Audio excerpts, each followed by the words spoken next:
Keesokan pagi, suasana kampung berubah mendadak. Matahari terbit seperti biasa tapi cahaya pagi terasa redup dan kelabu. Awan berkumpul gelap di atas bukit walaupun belum pun pukul 10 pagi. Suara ayam pun pelik, macam menjerit ketakutan, bukan berkokok biasa.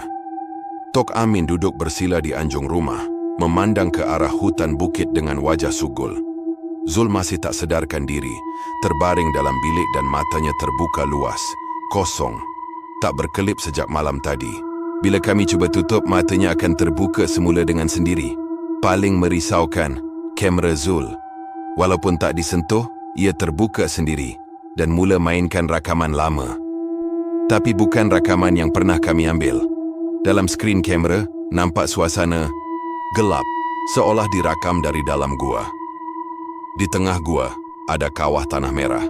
Dan di sekelilingnya berdiri beberapa sosok tubuh berjubah putih. Mereka berdiri diam, dan perlahan-lahan, salah satu dari mereka angkat tangan dan azan. Tapi suara itu bukan suara manusia.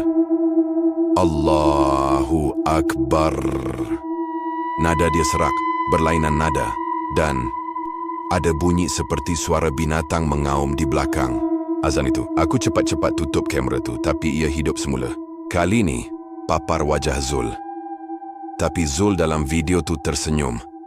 Matanya putih sepenuhnya. Dan dia azan dalam suara yang bukan suara dia. Tok Amin hanya mampu berkata, "Apa yang kau rakam dah buka pintu dari alam sebelah. Kau dah bawa balik sesuatu, Buddha."